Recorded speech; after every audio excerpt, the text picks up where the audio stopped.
Prepare while you still can. Things look to be getting worse, not better, as the geopolitical situation crumbles and people see the illusion of freedom erode right in front of their eyes.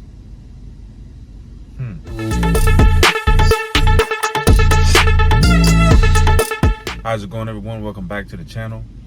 If you haven't already, please like, share, subscribe. Definitely if you like this content. And if you want a little bit of piece of news here and there on what's going on in the world as far as prepping and groceries, supply chain issues, things like that. I was looking at this article from one of my favorite websites, shtfplan.com,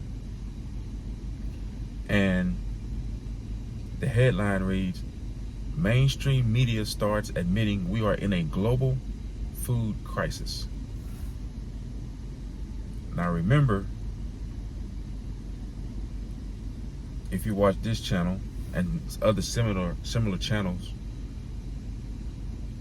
people who are focused on emergency preparedness, most of these channels started talking about, really started talking about food crisis, a global food crisis, even an American food crisis, food shortages, anywhere from 8 to 10 months ago, starting 8 to 10 months ago. But the past, I would say 3-4 months, MSM has started to come out and kind of admit that, yeah, there's some food shortages. Yeah, there's a global food crisis. But I'm looking at the article here, and it reads, the mainstream media has finally figured out that we're in a global food crisis that could destroy economies and lead to civil unrest. The cost of food continues to skyrocket as shelves empty around the globe, making it more and more difficult for people to afford to feed their families. Now, this is something we've known for a little while now. When you go in the grocery store now, meat's more expensive, bread's more expensive, eggs more expensive, and of course, gas has been more expensive, even though there's not a food. But trust me, usually when oil or gas is more expensive, everything else becomes more expensive too. So we've seen that with our own eyes. So that part of this article, yeah, I would say they're telling the truth. It goes on to say, while continuing to blame the invasion or that war over there for the food shortages, the mainstream media says civil unrest in the form of protests and riots are likely as people begin to cut back elsewhere. According to Business Insider, civil unrest could spread, fueling instability and even war in some of the world's poorest regions. A breakdown in food systems could drive huge waves of migration. That's something we've seen in the U.S. recently, right? More and more people coming over, trying to, escape what they feel is a worse situation, which I think that kind of goes against what certain people would say, that this is a bad country, you don't want to live here, but yet more and more people are trying to get over here. What do you think about that? But the article goes on to say, the media says that the U.S. food prices have jumped 10% year over year as of May, the biggest increase since 1981, and rose to a record 8.9% in the Eurozone. Unfortunately, most people are reporting at least a 25% increase in food prices. So basically what they're saying is media says that U.S. food prices have jumped 10% year over year. People are reporting at least a 25% increase in food prices, if not more.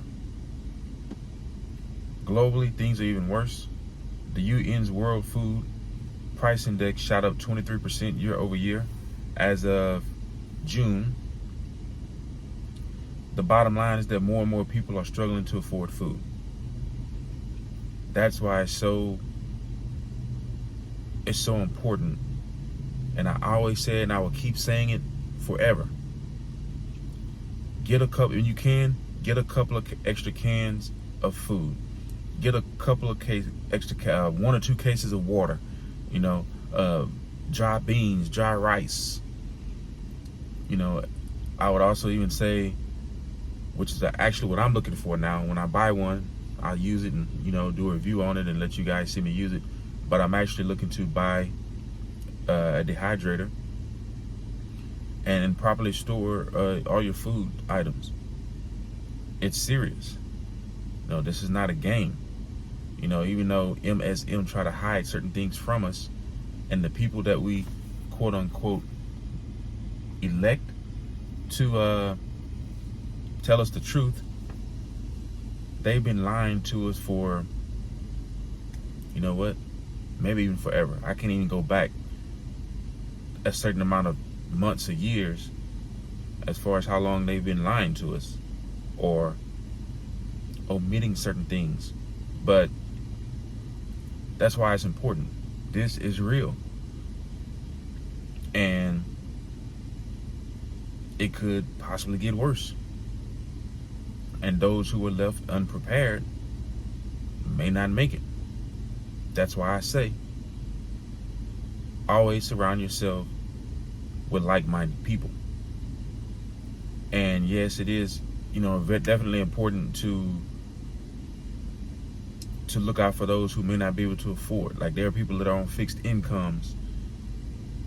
There are people who may have just recently lost a job and they can't afford to go get extra things right now. Look out for those people.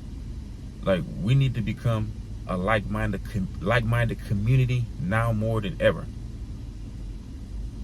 Like, reach out to those people in your area that think like you do. Right now, I wouldn't necessarily focus on the people that are not like-minded. First of all, I think you have to get the people that are like-minded together, people that are on the same page. Come up with a plan, devise a plan for your community. Then once you do that, then maybe you can start to reach out to the people who are not like-minded and see if you can get them to understand. That's just my opinion, though. That's just the way I would do it. The article goes on to say, the food crisis was obvious not too long after former president, the Orange Man, declared that big thing that's been going on for a little over 2 years now, declared that an emergency, and the world went into lockdown to prevent the spread of a cold. That's what the article says, a cold. Food plants and processing facilities shut down. As things began to reopen, many had a lower capacity and others began to burn to the ground. Hold on, let me reread those 2 sentences again. Food plants and processing facilities shut down because of that big thing that's been happening for a little over 2 years now. As things began to reopen, many had lower capacity and others began to burn to the ground. Why would food plants and processing facilities upon a reopening begin to burn to the ground? Am I missing something here? Maybe it's just my imagination. Goes on to say, a food crisis is a price crisis. Chris Barrett, an economist and food policy expert at Cornell University, told Insider. He says its implications are widespread and touch every person's life, even if they don't immediately realize it. Warnings are beginning to grow louder and more desperate, even among those who want the public distracted elsewhere. They can no longer hide what's glaringly obvious to the majority at this point. According to the UN World Food Program, 50 million people around the world are on the brink of famine and risk being tipped over. with the WFP's director calling it a quote-unquote looming hunger catastrophe.